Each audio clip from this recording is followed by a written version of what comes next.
5.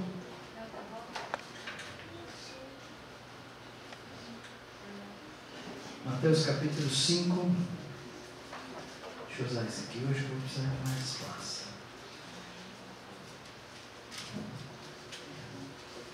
Agora aí, Mateus capítulo 5.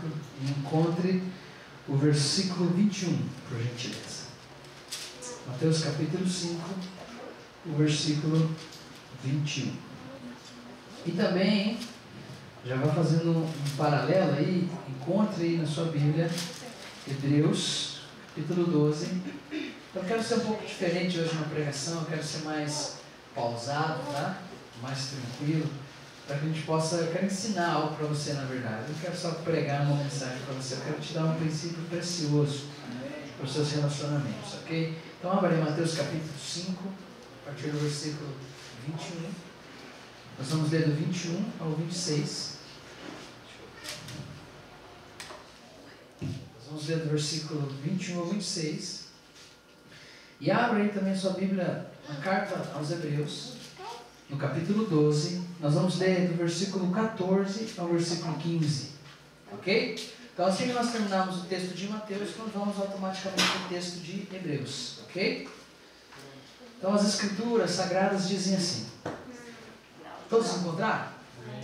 Amém? Eu quero que você leia junto comigo isso. Diz assim: ouviste que foi dito aos antigos, não matarás. E quem matar estará sujeito a... Eu, porém, vos digo que todo aquele que sem motivo se irá contra seu irmão estará sujeito a julgamento. E quem proferir um insulto a seu irmão estará sujeito a julgamento do tribunal. E quem lhe chamar tolo estará sujeito ao inferno. Está me acompanhando aí? Então vamos lá. Estará sujeito ao inferno de fogo. Do que, querido? Quero ser participe comigo. Vamos lá. Estará sujeito ao fogo, ligou louco. Está sinistro, hein? Meu Deus. Agora olha só que interessante. Se, pois, ao trazeres ao altar a tua oferta, além de te lembrares de que teu irmão tem alguma coisa contra ti, deixa perante o altar a tua oferta, vai primeiro reconciliar-te com teu irmão, e então, voltando, faz a tua oferta. Entra em acordo sem demora com teu adversário, enquanto estás com ele a caminho, para que o adversário não te entregue ao juiz, o juiz ao oficial de justiça, e sejas recolhidos à prisão. Em verdade te digo que não sairás dali, enquanto não pagares o último centavo. Meu Deus. Problema em relacionamento é uma prisão, cara. Que tortura. Olha só, Hebreus capítulo 12, versículo 14. Segui a paz com alguns. Oi? Está escrito alguns aí? Ah, tá. Segui a paz com aquele irmão bonitinho. Hã? Segui a paz com todos. E a santificação, sem a qual ninguém verá o Senhor. Atentando diligentemente, porque ninguém seja... Não, calma aí, gente. Vai lá. Atentando diligentemente, porque ninguém seja... prive da graça de Deus. Tem que ter uma palavra antes disso aí. Hã? Se prive da graça de Deus. Não, tem que ter uma palavrinha antes. Ninguém. Faltoso. Olha só. Atentando diligentemente para que ninguém seja faltoso, separando-se da graça de Deus, e nem haja alguma raiz de amargura. Você conhece alguém amargurado? Raiz de amargura que... O que acontece com a raiz? Ela brota e vos perturbe, e por meio dela muitos sejam contaminados. Senhor, aqui está a tua palavra. Nós pedimos que o Senhor fale conosco nessa manhã, Pai. Assim como o Senhor foi falando comigo durante essa semana, que o Senhor ministre o nosso coração aqui, Pai. Que cada um de nós possa ser tocado pela tua palavra, Senhor. Possa ir além, Senhor, ao ponto de vivenciar cada princípio desse, Deus. Que o Senhor ensina para nós. Eu oro e te agradeço em nome de Jesus. Amém.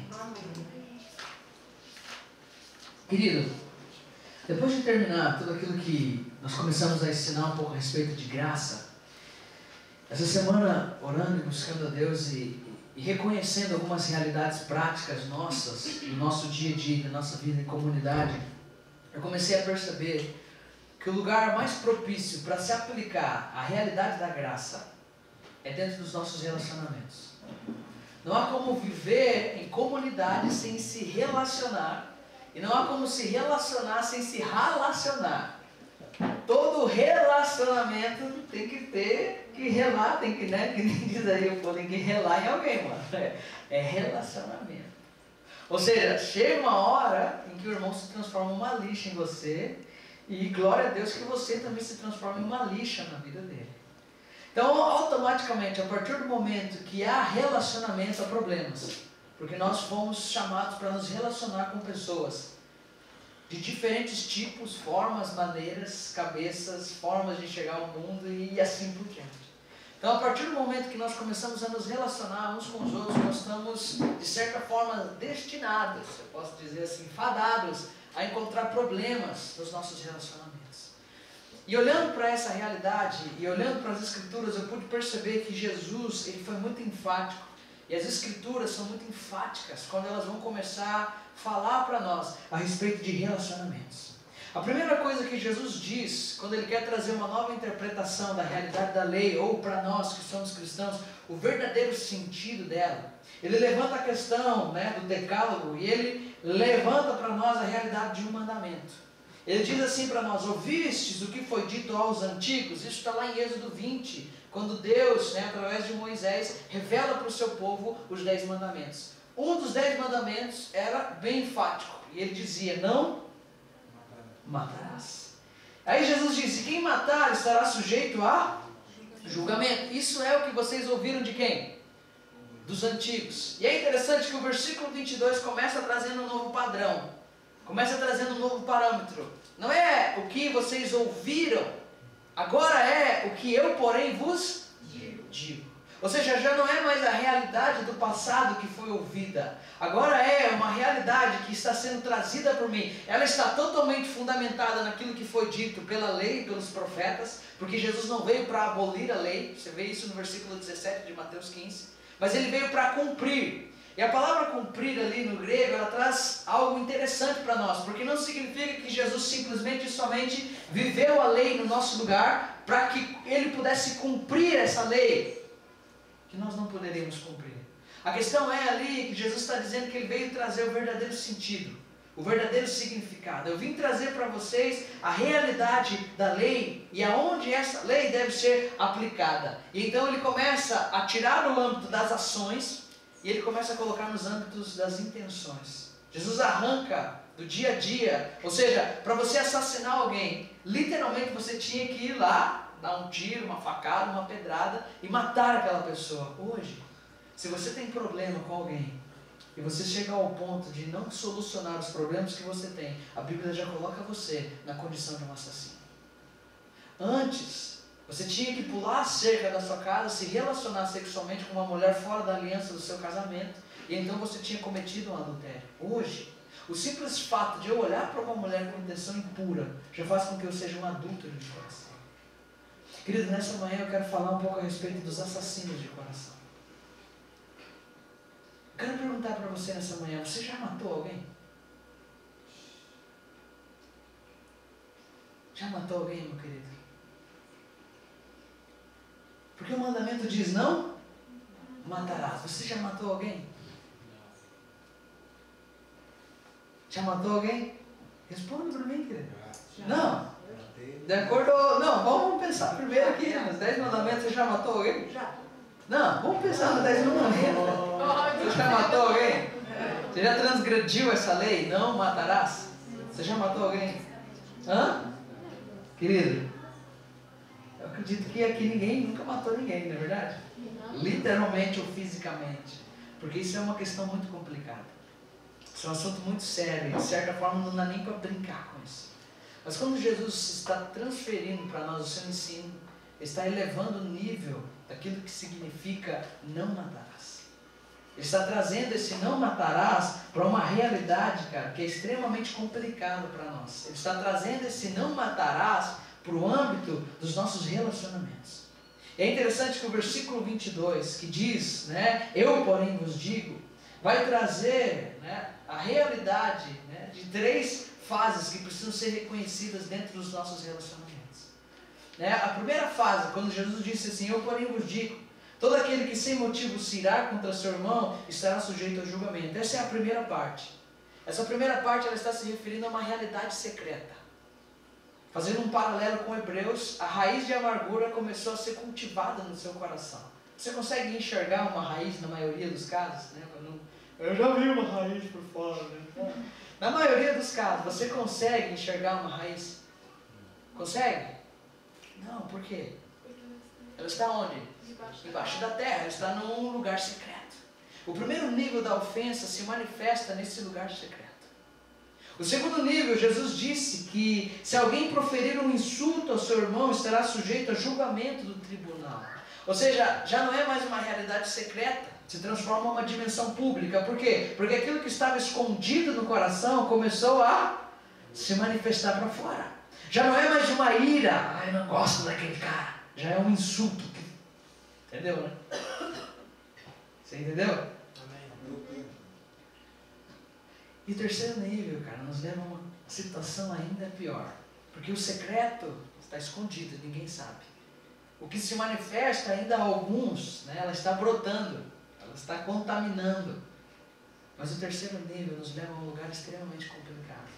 Porque Jesus diz assim no terceiro nível, ele fala, e quem lhe chamar tolo estará sujeito ao inferno de fogo. Ou seja, sai do secreto, vai para o público e faz com que essa pessoa viva uma vida literalmente, totalmente desgraçada. Por quê? Porque há diversos problemas dentro da realidade dos seus relacionamentos. Problemas em relacionamentos começam de uma maneira bem sutil, gente. Começam de uma forma bem sutil. Eu quero, através desses textos, mostrar algumas coisas para vocês. A primeira parte desse versículo 22, ele está se referindo então a essa realidade secreta. É quando eu e você nos iramos com alguém e nós estamos agora cultivando rancor no nosso interior. Essa é a primeira fase. Você já se irou com alguém? E você tem cultivado coisas no seu interior em relação àquela pessoa? Você já se decepcionou com alguém e está gerando coisas no seu interior em relação àquela pessoa? Porque é sobre isso que a primeira parte desse versículo está falando. Nessa fase aqui, meus queridos, ninguém ainda sabe. Por quê? Porque por fora tudo parece bem. Porque por fora tudo está certo. Por fora tudo está normal. Mas por dentro você percebe que existe amargura. Por dentro o rancor, ele já está realizando o seu trabalho. Sabe, você até cumprimenta ainda a pessoa até ainda cumprimenta você. Vocês até conseguem viver dentro da realidade do mesmo ambiente. Vocês ainda conseguem, de certa forma, se olhar, se cumprimentar e conversar. Mas lá dentro você sabe que existe algo trabalhando no seu coração contra aquela pessoa. Por quê? Porque ainda é um âmbito e uma realidade muito secreta. E é interessante porque aqui nós temos o texto de Hebreus, que diz, segui a paz com todos e a santificação, sem a qual ninguém verá o Senhor. Ou seja, é dever meu e seu, quando nós estamos vivendo em comunidade, seguimos a paz com todos. E é interessante que quando eu olho para esse texto, eu percebo a realidade do indivíduo. O indivíduo precisa seguir em paz com todos. Eu tenho que estar em paz com todos. Se eu não estou em paz com uma pessoa, é dever meu, é responsabilidade minha, buscar entrar em paz, em acordo com essa pessoa que de certa forma tem algum problema contra mim, ou eu tenho algum problema contra ela. Sabe, é um mandamento bíblico para a vida em comunidade, eu e você vivemos em paz. Seguir a paz com todos. Por quê? Porque sem essa paz e sem essa santificação, nós não vamos poder ver o Senhor. E isso nos complica e nos limita dentro da realidade dos relacionamentos. Mas é interessante porque o indivíduo precisa ter essa responsabilidade sobre ele de seguir a paz com todos. Mas agora esse indivíduo que tem que se fazer responsável por si, também precisa se fazer responsável pelo próximo. Também precisa se fazer responsável por aqueles que estão ao seu redor. E as Escrituras dizem, atentando diligentemente para que ninguém seja faltoso. Ou seja, a partir do momento em que eu começo a cuidar de mim, eu tenho que abrir os meus olhos para começar a cuidar dos meus irmãos.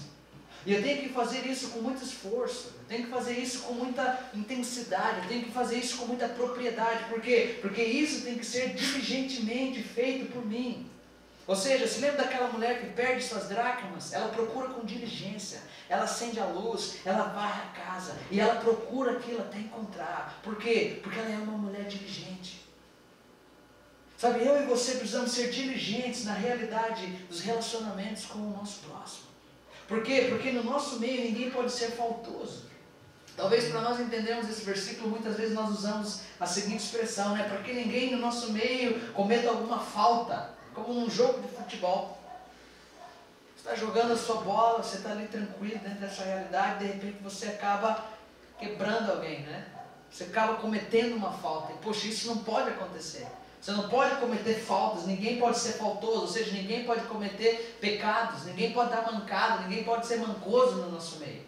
Só que quando você vai para a realidade do texto, quando você vai interpretar esse texto, você vai analisar o que significa essa palavra faltoso, você vai perceber que cabe essa aplicação, mas a verdadeira interpretação, o significado da palavra não é esse.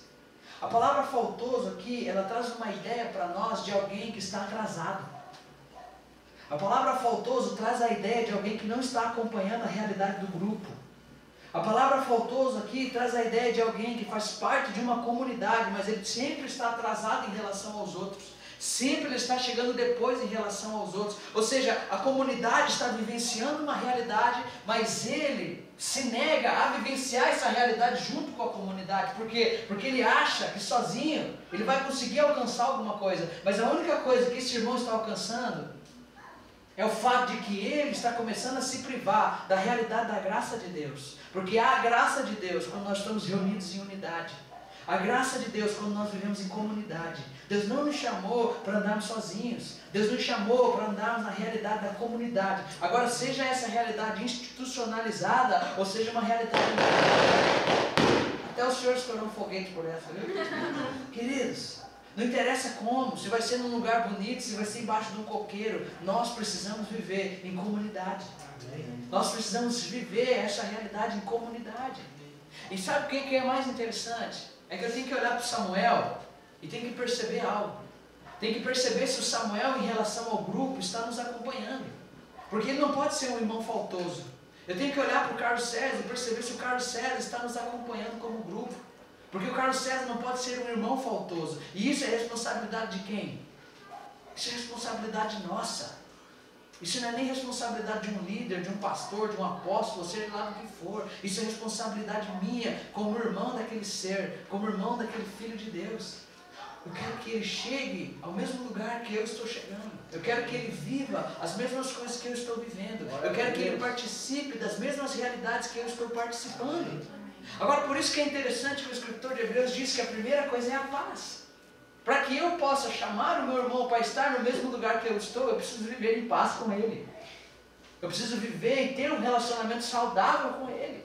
Para chamá-lo, para que ele esteja no mesmo lugar onde estou, para que ele não esteja mais atrasado em relação àquilo que está acontecendo no grupo. Querido, quando alguém te chamar a atenção pelo fato de você faltar demais nas reuniões, cara, se sinta honrado. Se sinta amado, porque esse irmão está olhando para um texto bíblico que está dizendo que você não pode estar atrasado em relação àquilo que está acontecendo ao grupo. Você não pode deixar de congregar, como é costume de alguns, como o próprio outro texto já diz, não é verdade? Agora, esse congregar, meu querido, não interessa onde é, ele tem que existir. Sabe, é muito pesado as formas como vocês fazem alguma coisa. Querido, tem 1 milhão de igrejas por aí. A questão é, eu não posso deixar de congregar, e não posso deixar de viver em comunidade, não posso mais me iludir dizendo que vivo uma coisa que eu não vivo. Eu não posso deixar com que os meus irmãos ao meu lado, ao meu redor, sejam faltosos. E não é relacionado a pecado, querido. É relacionado àquilo que está acontecendo entre nós. Sabe, o Senhor está nos chamando para uma realidade tão preciosa, gente.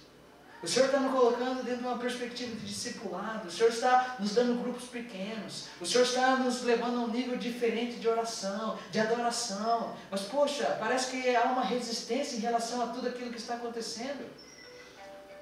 Sabe, é difícil juntar gente na célula, é difícil juntar gente no discipulado, é difícil juntar gente em tudo. Estou feliz de ver você aqui, de ver a igreja, né, na nossa realidade. Está cheia para nós. E glória a Deus por isso. Sabe, domingo passado fiquei muito chateado em saber que tinha 10 cabeças aqui dentro. Isso me faz pensar em quê? Me faz pensar que eu tenho sido um bom pastor. Sabe, isso faz me reconsiderar toda a minha perspectiva ministerial. E me faz, sabe o que eu tenho vontade de fazer? E vender picolé. Porque talvez eu vá ser bem mais sucedido vendendo picolé do que estando aqui. Porque se eu não consigo introduzir princípios simples na vida de vocês, gente, eu acho que eu não fui chamado para fazer isso. O que você acha? Hã? Pastor, vai vender picolé, fala a verdade. Vamos levantar outro pastor aqui agora. Vamos ungir ele, vamos consagrar ele, ele vai cuidar do grupo. Eu vou continuar congregando aqui e você cuidar por ele. Você está me entendendo? O que eu quero que você perceba é que nós estamos vivendo uma realidade. E para vivermos essa realidade, nós precisamos estar com esses relacionamentos sarados. E eu sei que existe muito relacionamento aqui que não está sarado. Sabe, eu quero jogar bem limpo com você nessa manhã, nessa pregação. Eu não quero ficar dando indireta, não. Eu quero falar diretamente mesmo. Eu sei que está cheio de problema aí, cara. Está cheio de complicação. Agora, o que nós temos que fazer? Nós temos que seguir a paz com todos. A paz com todos. Nós temos que olhar para o nosso irmão para que ele não seja faltoso. Poxa, nós estamos aí vivendo cada coisa preciosa. Cadê o fulano? Fulano nunca está. Cadê o ciclano? Ciclano nunca veio. Ô fulano, vamos fazer tal coisa? Ô ciclano, vamos. Vive se arrastando, cara, para algo tão simples. Isso que a gente não é uma igreja de programa, não tem culto segunda, terça, quarta, quinta, sexta, sábado e domingo. Nós temos uma reunião na semana. E as outras reuniões da semana estão totalmente ligadas a você mesmo. Porque é para o seu próprio bem e benefício. Porque quem que se beneficia no discipulado? Você acha que é Deus? Deus agora senta naquele sofá e começa a escutar aquilo que nós temos a dizer para ele. Quem se beneficia de uma célula? Agora Deus, ele para tudo que ele está fazendo porque ele precisa ir lá abrir o coração. Né? Não, querido, somos nós. Enquanto nós não enxergarmos essa realidade, vai ficar difícil nós fazermos algumas coisas. E como seu pastor, como seu amigo, cara, como seu irmão, eu tenho que alertar você para essa realidade. Sabe, obedeçam aos vossos guias e deixem o trabalho deles mais suave, mais leve. É o que Hebreus diz. Sabe, se esforce um pouco, sabe? Hebreus é tão fantástico, em Hebreus 12, no começo diz, cara, nessa luta, vocês não resistiram ainda até o sangue. Porque todas as vezes que eu bato meu celular para despertar às 5h40 da manhã, cara, me dá um terrorismo no meu interior. Sabe o cara? Por quê? Porque você acha que eu curto? Eu gosto de dormir até meio-dia, cara. Sabe, acordar e ainda estar com o almoço pronto. Não ter que lavar a louça depois. É disso que minha carne gosta. Mas, cara, infelizmente, se eu quiser alcançar alguma coisa em Deus, não tem como viver assim. Não dá. Se eu quero mudar minha geração, não dá para mim dormir até meio-dia. Não tem como. Não tem como. Sabe, já viu aqueles negocinhos no Facebook? Esse é o Mateus. O Mateus, né? Enquanto todo mundo reclama do Big Brother, o Mateus capina lotes. Eu vi um desses vídeos. Parabéns, Mateus. Você que nós precisamos de mais pessoas como você. Aí eu inventei um. Esse é o Mateus. O Mateus quer revolucionar a sua geração. Mas espera aí, Mateus. Fica difícil revolucionar uma geração dormindo até meio-dia. É complicado. É difícil você fazer alguma coisa não se linkando a essa realidade. E é engraçado porque, antes de falar da raiz de amargura, o escritor de Hebreus fala a respeito dessas coisas. Sigam a paz com todos. Estejam em paz com todos e a santificação. E atentem para a realidade do grupo, para ver se ninguém está ficando para trás.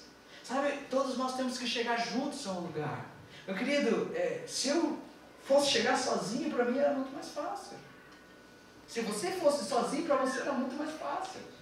Mas agora Deus nos chamou para chegarmos a algum lugar em conjunto, em comunidade. Não é uma corrida sozinho, gente, é uma maratona onde nós vamos entregando o bastão. Nós vamos dando o bastão. Onde nós corremos um pedaço, damos o bastão para o outro e animamos e motivamos o outro para que ele corra mais um pedaço e entrega o bastão para o outro. Ou seja, para que em conjunto nós possamos vivenciar toda uma realidade. É para isso que nós somos chamados, para viver em comunidade. Amém? Amém. você não quer viver em comunidade, também tem muitos lugares que tem essa proposta de não se viver em comunidade. Você vai curtir um culto e fechou. Também você não é obrigado a vivenciar isso, se isso ainda não cair no seu coração. Mas agora, se você tem dito, cara, eu quero caminhar com você. Daí, William, beleza, mano, eu quero andar com você, quer andar comigo? Nós vamos andar então juntos. Porque eu não ando sozinho, eu ando com meus irmãos. E se você quer andar comigo, vai ter que andar com eles também. Sabe, por muito tempo, muitas pessoas vinham aqui e eu acho que pastoreava mais pessoas de fora da congregação do que pessoas de dentro. Porque tinha um número maior de pessoas fora que a gente ficava atendendo, ministrando, tocando, do que um número dentro. Aí eu parei e pensei, cara, se esse cara quer caminhar comigo, ele tem que entender que eu não ando sozinho. Ele tem que entender que eu também caminho com outros irmãos. E se ele quer caminhar comigo, ele também vai ter que caminhar com meus irmãos. E eu mudei meus critérios. Falei, cara, você quer andar comigo, cara? Então, mano, primeira coisa, você vai ter que congregar onde eu congrego. Agora, existem casos específicos? Existe. A gente cuida de pessoas em Ponta Grossa, cuida de pessoas em outras cidades, cuida de pessoas em lugares distantes. Mas a questão é, se está perto aqui, estou perto aqui. Quer andar comigo, quero andar contigo. Então, mano, sem chance. Se anda comigo, anda com os meus irmãos. Se anda com os meus irmãos, anda comigo. Por quê? Porque nós somos chamados a andar em comunidade. Em comunidade. Agora, algo que facilita a vida em comunidade são relacionamentos saudáveis. Então, atente diligentemente pela vida dos seus irmãos. Veja se não há nenhum irmão faltoso aí. Dá uma olhada ao redor. Quem que não veio? Perceba aí, olha aí, cara. Olha para trás. Quem que não veio? Quem que veio? Sabe, essa semana ligue para ele. Dá um toque nele. Alô, né, fulano? E aí? O que aconteceu? Sentimos sua falta. Porque quando o pastor faz isso, parece que é um profissional ligando para ele. Ô meu amado irmão, sentiu sua falta no culto. É claro que o pastor sentiu a falta dele no culto. O pastor está olhando para todo mundo, mas agora quando o irmão liga dizendo, ó querido, senti sua falta. Onde é que você está? Você está precisando de alguma coisa? Ou aquele cara se sente amado, se sente cuidado, se sente, né? Oh, que massa, estão cuidando de mim. Então, atente diligentemente para que ninguém seja faltoso, separando-se da graça de Deus. E aí sim, para que não haja alguma raiz de amargura, que brotando vos perturbe, e por meio delas muitos sejam. O que acontece quando uma raiz de amargura brota em nosso meio? Primeiro, ela nos perturba, e segundo, ela começa a contaminar. Já teve uma laranja estragada no seu cesto de frutas? O que acontece se você não tirar ela? Você vai perder todo o seu saco de laranja. Porque ela vai passando de uma para uma, até que tudo ali seja contaminado, até que tudo ali seja estragado.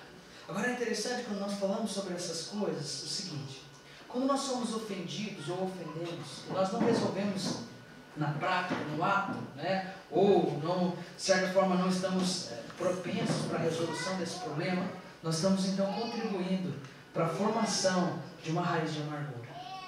Quando eu sou ofendido ou quando eu ofendo alguém e não resolvo prontamente essa questão, eu estou contribuindo para a formação de uma raiz de amargura.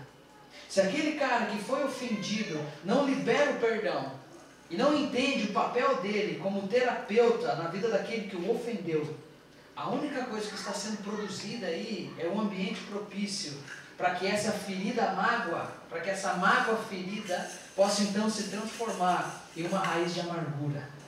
Querido, entenda uma coisa, que uma raiz de amargura, ela nasce de uma simples mágoa. Ninguém nasce com uma raiz de amargura. Toda raiz de amargura, ela nasce com uma simples mágoa. Agora é interessante que quando uma simples mágoa não é tratada, ela é cultivada. Tudo aquilo que você não trata, você cultiva. Note isso no seu coração, cara. Tudo aquilo que você não trata, você cultiva. Quando eu não trato uma situação, sabe o que eu estou fazendo? Eu estou cultivando ela. E sabe qual é o problema de cultivar algo? É que ele cresce, mano. Ele cresce. Quando eu cultivo, cara, uma simples semente de mágoa, eu tenho uma certeza de que essa simples semente, ela vai crescer, se desenvolver, e ela vai se enraigar no meu ser de tal maneira que vai chegar ao ponto onde ela vai brotar.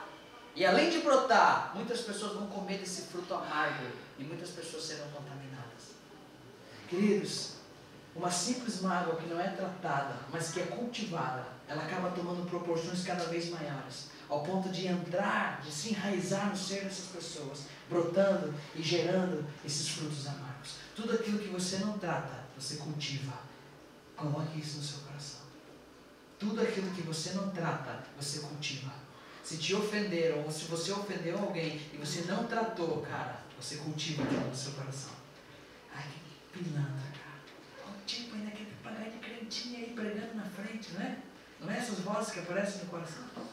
Olha aí, cara, ainda quer dizer, quer falar de adoração. Ah, sem vergonha. Ô, irmã, tudo bem? Tudo bem, pastor. Que bênção o culto hoje. Cara, que hipocrisia que nós vivemos. Sabe, que coisa nojenta. Que coisa do diabo, do inferno. Que desgraça é viver numa realidade como essa, onde a gente não pode ser sincero com as pessoas e dizer, cara, tu é um pilantra mesmo, mas eu te amo, me dá um abraço aqui que eu te perdoo. Sabe? Que coisa preciosa, cara, poder encarar os fatos como verdadeiramente eles são. Porque, cara, se você vem aqui e acha que eu sou perfeito, não vai dar 2 dias, você vai se frustrar. Eu não sou, ninguém aqui é. Nós somos uma comunidade de pecadores, salvos pela graça. É isso que nós somos. E sabe qual é a coisa mais interessante? Que tudo aquilo que não é tratado se complica. Sabe, eu fui para o Paraguai, para Guaíra e Salto do Guairá com os meninos, com o Wesley e com o DH, final de semana passada. E eu cheguei lá, é uma coisa, eu estou viajando e eu já começo a me doer. Eu vou me gemendo nas viagens, cara. Eu não estou querendo nem viajar mais, cara. Eu vou gemendo de dor de barriga, dor de garganta. E, cara, eu cheguei lá, me estoura uma dor de garganta nervosa. 3 dias ali com a garganta. O último dia que eu fui pregar, eu gritava assim. A garganta falhava, assim, sabe? E eu gritando. Cheguei aqui na segunda, a primeira coisa que eu fiz foi ir pro médico. Por quê? Porque tudo aquilo que não é tratado se complica. Quando a mulher foi me examinar, ela falou, bicho, o que você quer? Bezetacil ou amoxicilina? Na hora. O que você quer? Cara, eu fui decidido a tomar uma Bezetacil. Eu vou tomar uma Bezetacil que é mais rápido. Eu cheguei lá com esse tremendo, mano, me dá uma amoxicilina. Mas vai demorar uns 3 dias para fazer efeito, não tem problema, me dá uma amoxicilina. Cara, eu não consigo tomar injeção, cara, nem a pau. Cara, comecei a tomar amoxicilina, até por sinal, tá na hora da minha amoxicilina. Cadê a minha amoxicilina, Chama, fala meu marcha da minha amoxicilina. Já foi buscar, tá na hora da minha amoxicilina. Cara, desde segunda-feira tomando amoxicilina para minha garganta melhorar agora. Por quê? Porque tudo aquilo que você não trata se complica. Tudo aquilo que não é tratado honestamente, com o coração, no amor e no perdão de Deus, se complica. Se torna um transtorno, se torna um problema. Todo problema não resolvido se potencializa. Sabe, você começa com um probleminha bem pequeno, mas se você não vai resolvendo a questão, ele vai tomando proporções cada vez maiores, ele vai se tornando algo cada vez mais que incomoda. É tipo a música do elefantinho, se lembra? Um elefante faz o quê? Incomoda. E 2 elefantes? Incomodam muito mais. E 3 elefantes? Incomodam muita gente. 4 elefantes incomodam. Queridos, todo problema que não é resolvido, ele se potencializa. Tudo aquilo que não é tratado, isso se complica. E sabe de uma coisa, meu amado? Eu e você temos que entender algo aqui. Eu e você, nós precisamos estar conscientes de que de uma forma ou de outra, toda mágoa, toda ofensa não tratada, ela vai vir à tona. Sem chance. Eu e você temos que entender isso, queridos. Que se nós não tratarmos, isso vai vir à tona. Por quê? Porque tudo aquilo que não é tratado está sendo cultivado. Se eu e você não tratamos, isso vai vir à tona. Nós temos que ter essa consciência de que isso virá à tona. E nós temos 2 opções e eu gostaria que você sempre optasse pela primeira. A primeira opção é, em amor, resolvermos o problema, chamando a pessoa para a conversa, com o perdão já liberado em nosso coração. Amém? Nós não chamamos ninguém para perdoar. Nós chamamos alguém porque nós já perdoamos. Amém, queridos? Essa é a forma de se resolver questões no reino dos céus. É chamar a pessoa. Querido, posso conversar com você? Mas já com perdão no seu coração, já perdoei, já lavei, tudo de boa. Eu só quero resolver essa questão, para que isso não cresça dentro de mim. Ah não, mas você já perdoou, já tá bom. Não tá bom não, cara. Porque se você perdoa e não trata, na verdade você não perdoou. Porque você só consegue, cara, tratar questões que foram perdoadas em seu coração. Porque você só vai conseguir mexer em algo que de certa forma já está sendo sarado dentro de você. Sabe por que nós não falamos? Porque aquilo ainda dói, machuca. Porque aquilo ainda é complicado. Aquele dia aquele cara pisou no meu pé, cara. Foi chato, eu não gostei. Aquele dia aquela pessoa me expôs publicamente. Aquele dia aquele cara falou tanta asneira pra mim, cara, que, sabe, eu fiquei indignado, injuriado. E todas as vezes que nós lembramos aquilo nos incomoda e nós não sabemos como chegar. Mas agora, por que não sabemos como chegar? Porque ainda há muita questão obstruindo o nosso coração. Mas a partir do momento que liberamos perdão, alívio. Mas agora vamos tratar, vamos chamar, vamos conversar. Querido, eu te amo tanto, você é tão lindo, precioso, formoso, porque você é a imagem e semelhança de Jesus. Mas eu quero te dizer uma coisa. Você lembra aquele dia? Lembro então, aquele dia você fez isso, fez aquilo.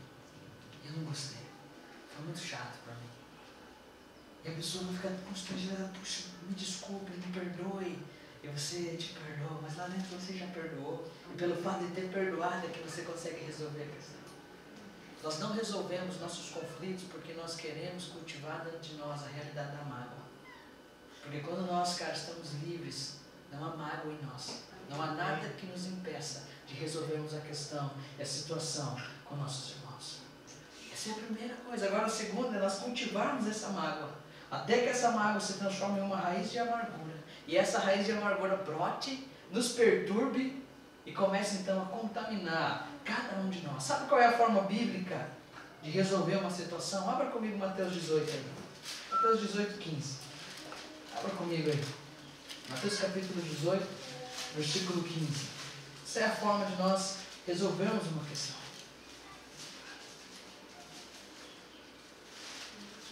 Todos acharam? Mateus 18, 15. Diz assim. Está todo mundo com o texto na mão? Amém. Quero que você olhe o texto. Esqueça o que eu estou dizendo e veja o que a Bíblia diz. Se o teu irmão pecar contra ti, né, e veja que contra ti está em colchetes, que nos mostra que nos manuscritos mais antigos, esse contra ti não consta. Então nós poderíamos ler assim: se teu irmão pecar, vai arguí-lo. Ok? Se você vê um irmão seu pecando, seja contra ti ou não sendo contra você, você tem a responsabilidade moral de chamar a atenção desse irmão. Mas eu peguei o irmão, né? Não, querido. Olha o que Jesus diz, olha que interessante. Você não precisa expor e chegar, irmãos, aqui eu quero dizer que eu vi o irmão fulano de tal. Calma, cara, não vá fazer essa besteira. Olha o que a Bíblia diz. Se teu irmão pecar contra ti, vai arguí-lo. Entre ti e ele, só. Como é que se resolve a questão? É difamando as pessoas? Você viu o que aquele pilantra me fez? Você viu? Olha o tipo daquele cara. E ainda quer ir pagar de pastor. Olha que loque, né? É bem assim que nós resolvemos as questões. Lá no inferno se resolve assim. No reino dos céus, olha a forma que se resolve. Se teu irmão pecar contra ti, vai arguí-lo entre ti e ele só. É o ofendido e o ofensor. Fazendo o quê? Trocando uma ideia. Resolvendo a questão. E olha só que interessante. Se ele te ouvir, e cara, ele vai te ouvir. É difícil quem vai passar para o segundo nível. Só se for muito cabeça dura.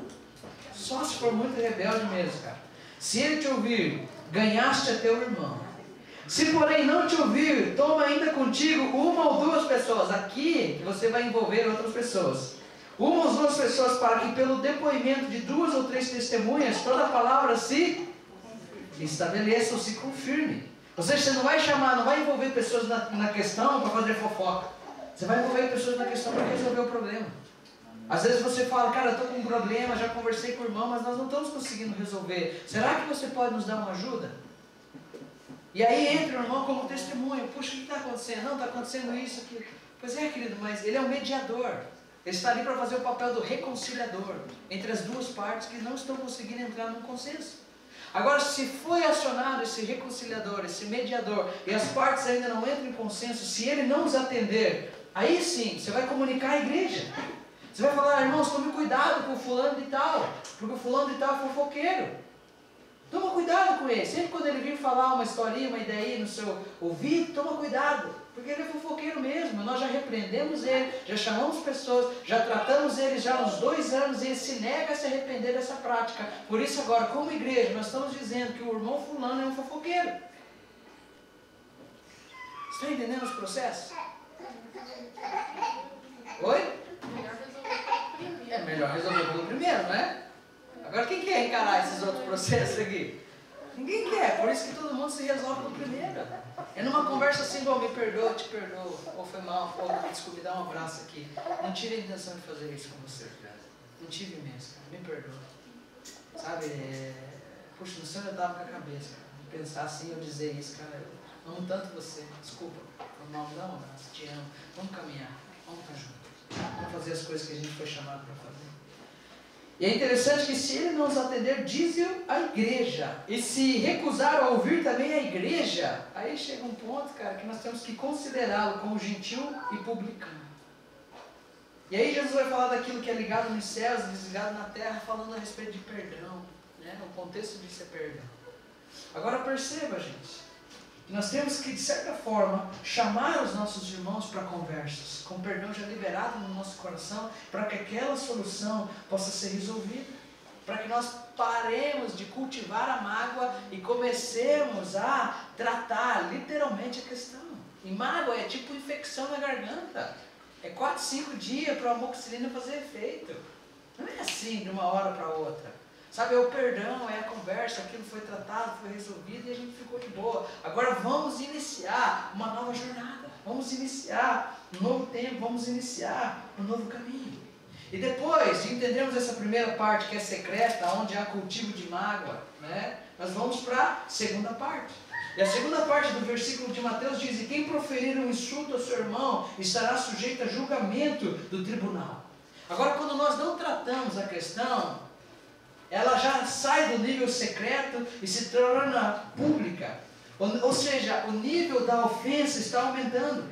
Os insultos eles já estão sendo proferidos contra o seu irmão. Ou seja, a raiz de amargura ela começou a oportunar. Ela começou a perturbar a realidade da vivência da comunidade e da congregação. Ela começou já a perturbar porque estão se ouvindo por aí rumores, estão se ouvindo por aí insultos.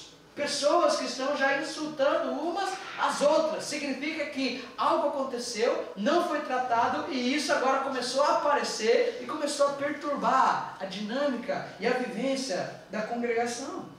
E é interessante, gente, que a falta de sabedoria em relação a essa questão dos relacionamentos vai nos fazer cultivar raiz de amargura. É a falta de sabedoria que nos faz cultivar essas raízes de amargura. Outra coisa que nos faz cultivar raízes de amargura é o sentimento de justiça própria que vai crescendo em nós. Porque nós nos achamos que somos pessoas que ninguém pode ferir, machucar ou magoar. Nós estamos no direito e ninguém pode me ferir. Ninguém tem esse direito, ou seja, é a própria manifestação da sua justiça própria, dizendo que você é um intocável. Dizendo que na vida em comunidade ninguém pode pisar no teu pé. E sabe que vida em comunidade é que nem biarticulado lotado, querido. Chega um momento que alguém vai vir fedendo o sovaco, chega um momento que alguém vai vir pisar no teu pé, chega um momento que a questão vai estar complicada.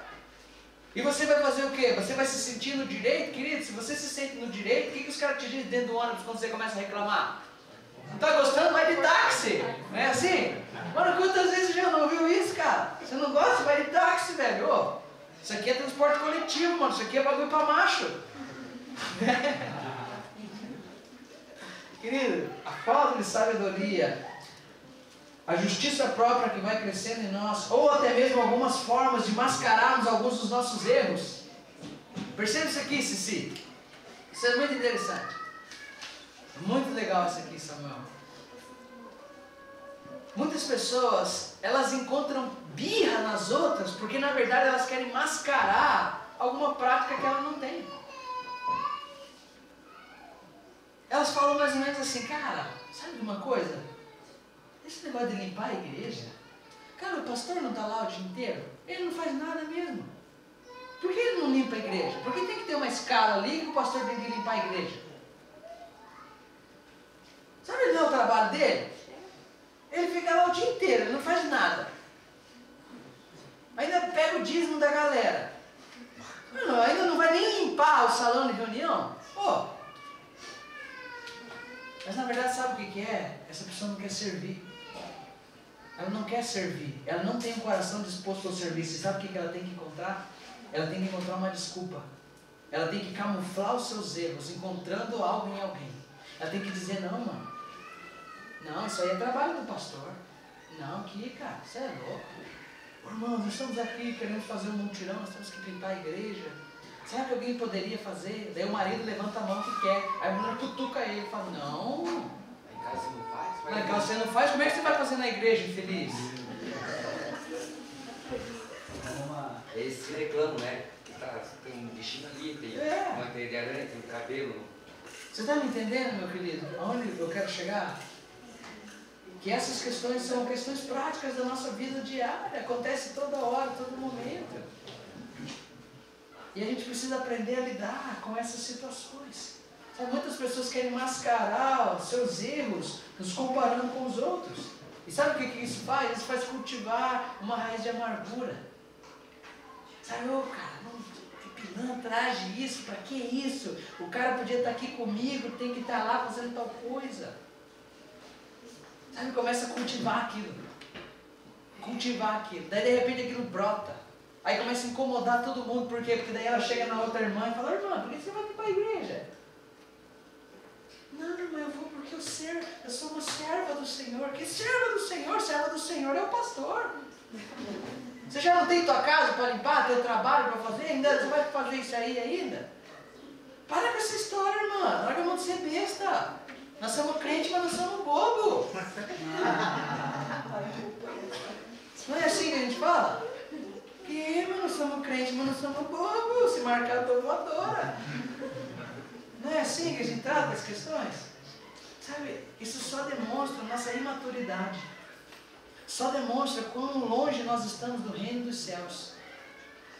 Por isso que Jesus no final, ele termina dizendo, cara, vocês vão para o inferno mesmo. Porque, cara, viver assim já é viver no inferno.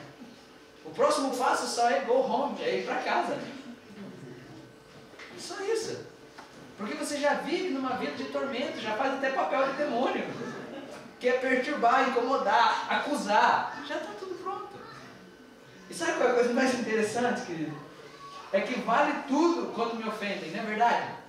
Vale tudo quando alguém me ofende, menos perdoar. Vale tudo, eu saio difamando, eu saio brigando, eu reclamo meus direitos, eu queimo um sutiã na praça, eu faço protesto. Mas cara, eu não tenho a capacidade de perdoar. Você já reparou como o ser humano é complicado? Vale tudo, gente, vale tudo, sabe? Eu fecho uma igreja, cara. Porque quando eu entro numa briga até o fim, sabe, mas cara, não é melhor do que fechar a igreja, não é liberar perdão? Melhor do que ser um assassino de coração, não é? Ô, querido, te perdoo, seja livre. Porque é aquilo que eu falei há um tempo atrás, cara, liberei perdão. E descobri que o prisioneiro era eu. Amém. É isso, cara. Você está entendendo o que eu quero dizer para você, querido? É engraçado que vale tudo quando me ofende, menos perdoar. E como isso, de certa forma, já não é mais secreto, né? Não é a primeira fase, a segunda já está no nível público, outras pessoas elas estão sendo prejudicadas. Ou seja, já não é mais uma relação ofensor-ofendido, como Jesus disse que deveria ser tratado. Chama o teu irmão, conversa com ele. Ofensor, ofendido. Agora, outras pessoas já estão no meio. E aqui é complicado, eu quero que você escute isso. Porque o que acontece quando nós chegamos nesse nível? É aqui que as pessoas agora trocam de papel. Como assim? O ofendido se transforma no ofensor. E o ofensor, ele passa agora a ser o ofendido. Porque a pessoa se sente tanto no direito, porque foi ofendida, de que agora a única coisa que ela vai reproduzir é ofensa. Ou seja, eles trocam de papel. Aquele cara que machucou e feriu ela, agora vai ser atacado e ferido por ela. Ou seja, o papel é trocado. O ofensor se transforma no ofendido. E o ofendido agora, ele vai até o fim, porque ele não perde uma briga. Ele vai se transformar num ofensor. Sabe?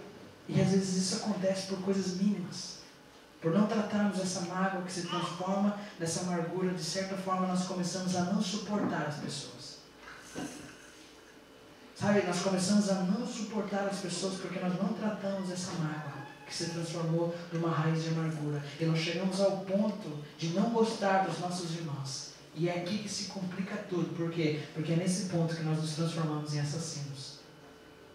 Abra comigo 1 João capítulo 3. Nós vamos ler do versículo 15 ao 18. Será que alguém pode me dar uma vinha gelada? Fica tranquilo, irmão. Já vou terminar, tá? Eu quero só ensinar isso para você com propriedade e com calma. 1 João capítulo 3, versículo 15. Então, quando nós trocamos o papel, aí que complicou, porque aqui nós nos tornamos em assassinos. Porque nós pegamos tanta birra de alguém que nós passamos a não gostar dela. Complicado, né, Luiz? Não sei se já aconteceu isso com você. Tem alguém que você não gosta? Porque eu sei que você nunca matou ninguém. Mas agora que o negócio começa a ficar mais doido, né? Olha só que interessante. Todos acharam 1 João 3,15? Dá um amém para mim, Samuel. Todos acharam? Ajuda o Carlos César ali. Hã? Não sabe o quê? Ele não sabe onde é que está? Olha o versículo do Facebook ali. Não, brincadeira. Não está pegando para lá. Olha só que interessante. 1 João 3, do 15 ao 18. Todo aquele que odeia o seu irmão é assassino. Ora, vós sabeis que todo assassino não tem a vida eterna permanente em si.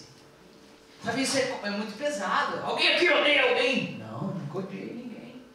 Mas vamos trazer para palavras que são fazem mais a realidade, né, do nosso cotidiano. Vamos pensar o seguinte. Você já falou assim, eu não curto aquele cara? Vamos colocar isso no texto? Todo aquele que não curte aquele cara é... Ai, bate, né? Você já falou assim, eu não gosto daquela pessoa. Você já falou isso? Já falou? Então vamos pôr aqui. Todo aquele que não gosta daquela pessoa é homicida. Embaçado, né? Agora tem uma assim que, de certa forma, é o seguinte, eu não vou com a cara daquele irmão. Já falou isso? Não vou com a cara daquele cara, olha que cara tosco. Sabe, já até proferiu um insulto, já saiu. Cara, eu não vou com a cara daquele irmão, já aconteceu com vocês? Vamos pôr isso no texto. Todo aquele que não vai com a cara do seu irmão é um homicida. Agora deixa eu te fazer a pergunta que eu fiz no começo. Querido, você já matou alguém?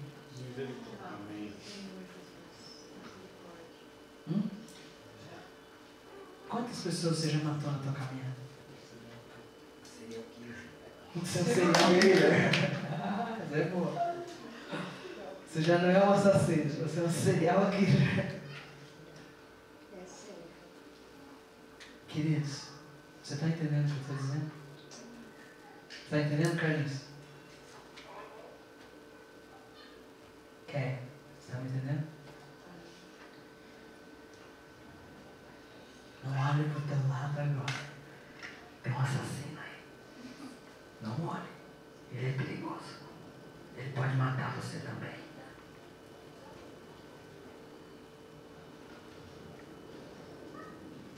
Mas você quer ficar cabreiro, mano, é andar com uma louca que você sabe que já matou alguém. Mano, eu não pirava. Eu pulava fora. No meio da loucura, você sabe, os caras me iam contar, aquele maluco ele já pagou uns 3, ele, mano, eu rolava peito já. Tem aquele cara matou 3, cara, ele nem me conhece, pra ele me mandar pro estralo, meu amigo. É do estoque.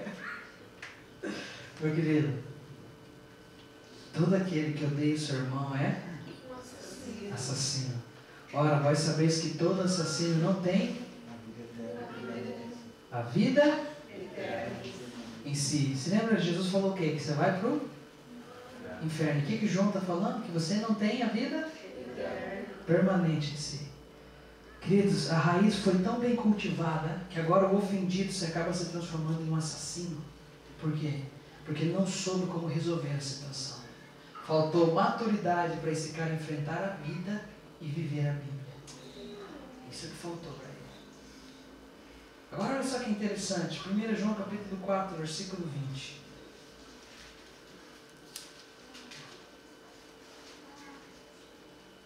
Se alguém disser, ama a Deus e odeia ou não gosta, não curte, não vai com a cara do seu irmão, é mentiroso. Pois aquele que não ama seu irmão a quem vê, não pode amar a Deus a quem não vê. Ora, temos da parte dele esse mandamento, que aquele que ama a Deus ame também o seu irmão. E aí? Você tem duas características interessantes. A primeira, um homicida, e a segunda, um mentiroso. E sabe qual que é o pior disso? Foi a conclusão que eu tirei. Não tem nada que demonize um homem mais do que esse homicídio, mais do que essa mentira. Sabe por quê? Olha só o que a Bíblia disse. Num lugar por aí alguém disse isso. Vós sois do diabo, que é vosso pai, e quereis satisfazer-lhes os desejos. Ele foi homicida desde o princípio. Quem era o diabo? Ele foi homicida desde o princípio. E olha só que interessante, um outro atributo do diabo. E jamais se firmou na verdade. Por quê? Porque ele é pai da mentira. Meu amigo, não há nada que demonize mais um homem que a falta de amor do que a falta de perdão. Não há nada que faça um homem mais parecido com um demônio do que o fato dele ser homicida e mentiroso. Não há nada que faça, cara, um homem ser mais parecido com um demônio do que o fato dele ser homicida e mentiroso. Do que o fato dele não amar e não perdoar. Passado, né? Eu falei, Deus, como é que eu vou pregar esse domingo? Está todo mundo feliz, é o dia da família.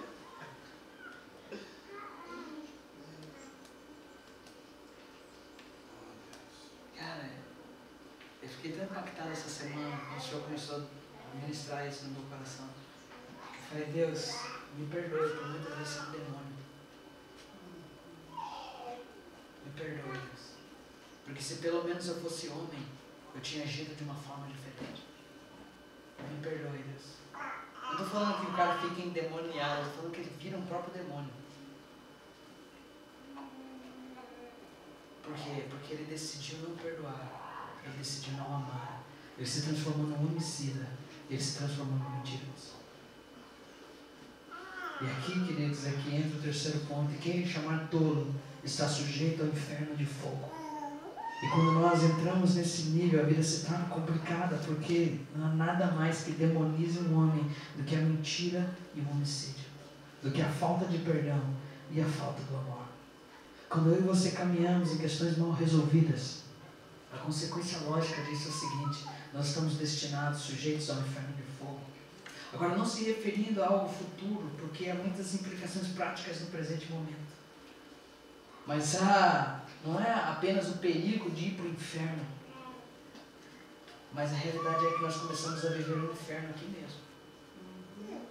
A nossa vida, cara, com relacionamentos mal resolvidos, se transforma num inferno. E é engraçado porque talvez você ainda não esteja nesse nível, nesse ponto, que você possa olhar assim, né? Mas, querido, não trate as questões e cultive essas mágoas. E você vai ver aonde é que você vai parar. Não trate as questões, cara, e cultive essas mágoas. E você vai ver o inferno no qual você vai entrar. E no demônio que você vai se tornar. Porque o inferno, você tem que entender uma coisa, que o inferno ele não foi feito para o homem. O inferno foi feito para demônios.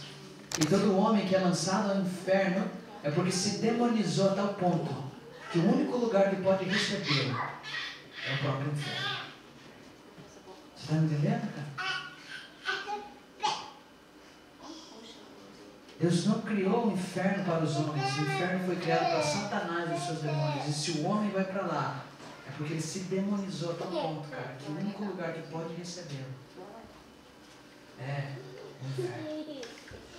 Queridos, eu gostaria que você agora olhasse para mim para que a gente possa terminar. E o texto que Jesus nos traz termina dizendo: falando um pouco a respeito do padrão de Deus para a nossa vida de relacionamentos. Ele termina dizendo assim: se pois ao trazeres ao altar a tua oferta, ali te lembrares de que teu irmão tem alguma coisa contra ti, deixa perante o altar a tua oferta. Vai primeiro reconciliar-te com teu irmão. E então, voltando, faz a tua oferta. Queridos, qual é o padrão de Deus para nós?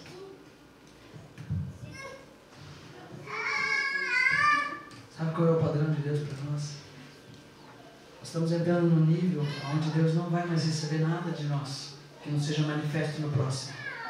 Por isso ele diz: não tem como você dizer que ama a Deus que não vê, se você não ama seu irmão que vê. Você é um mentiroso. A questão aqui é o seguinte, cara, que Deus não está mais recebendo nada dos homens dentro da nova aliança que não se manifeste na sua vida prática, diária e cotidiana do seu próximo. Nada.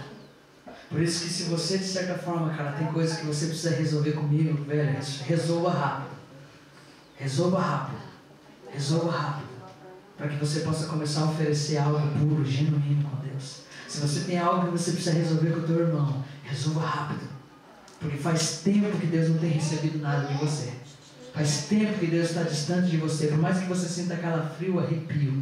Se há complicações em relacionamentos, querido, sem chance. Faz horas que Deus não está recebendo nada de você. Faz horas que Deus está esperando no altar você deixar a sua oferta ali e ir resolver a questão com o seu irmão. Você precisa entrar em paz. Você precisa seguir a paz com todos, porque sem seguir paz com todos, ninguém vai ver o Senhor. O que nós mais queremos no culto, o que nós mais queremos na nossa vida com Deus, nós queremos ver o Senhor. Nós queremos estar com o Senhor. Nós queremos conhecer o Senhor. E agora nós não vamos ver, nós não vamos conhecer, nós não vamos poder fazer nada com o Senhor enquanto existirem complicações e desavenças entre nós.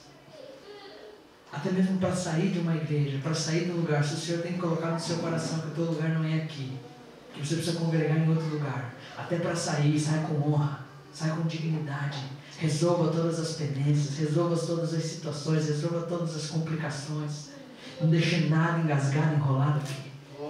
Vai na bênção. Não na bênção que um cara põe na tua mão e diz: te abençoo, mas com o coração dizendo: desgraçado. Não, vá na bênção, cara, dentro dos princípios que as Escrituras instituíram. Amém. Não deixe nenhum enrosco, não deixe nenhum relacionamento para trás, não deixe nada mal resolvido. Sabe, na tua família, querido, resolva as pendências. No teu trabalho, resolva pendências. Na sua vida conjugal, marido e mulher, resolva pendências. Na sua vida de amizade com seus amigos, resolva pendências. Na sua vida com seu pastor, resolva pendências. Pelo amor de Deus, cara, para de carregar cadáveres. Eu fui estudar, cara, não tem tempo para falar, mas eu fui estudar, cara, qual era a consequência para um homicida. Só existem duas coisas que um homicida faz. O homicida vive fugindo. Ele vive fugindo. Ele vive fugindo, procurando cidades de refúgio na qual ele possa abrigar-se, na qual ele possa estar. E é interessante porque cada cidade de refúgio existe um ancião. E quando esse cara matava alguém sem querer, o ancião o protegia. Mas quando ele matava porque queria, ele tinha entendimento do que estava fazendo, era dever do ancião empurrar esse cara para fora da cidade, para que o vingador do sangue viesse e matasse aquele cara. Cara, Moisés assassinou um homem, enterrou esse homem na areia. No outro dia, eles já estavam sabendo. E sabe o que Moisés teve que fazer? Teve que fugir. Sabe por que um monte de gente está saindo de um monte de lugar, meu filho? Porque estão fugindo da realidade dos seus relacionamentos. Pisaram no pé dele dentro da congregação. E agora ele tem que trocar de igreja. Sabe por quê? Porque daqui a pouco o vento sopra. A areia se desfaz e os cadáveres começam a aparecer. Não. Cara, quantos cadáveres eu e você temos carregado na nossa jornada? Quantos cadáveres nós temos carregado na nossa jornada? E é interessante que o lugar onde Deus quis usar Moisés era justamente no lugar onde ele cometeu suas maiores atrocidades no Egito. Ou seja, Deus fez Moisés voltar no lugar para resolver a questão. Querida, olha ao seu redor e veja para quem você tem que pedir perdão e para quem você tem que liberar perdão. Olha ao seu redor e perceba, você tem cultivado mágoas ou você tem tratado mágoas? O que você tem feito na sua vida? Sabe, marido, escute aqui, marido. Você que é marido, olha para mim. O que você tem ouvido da sua esposa? E você que é mulher, o que você tem ouvido do seu marido? O que você tem ouvido dele?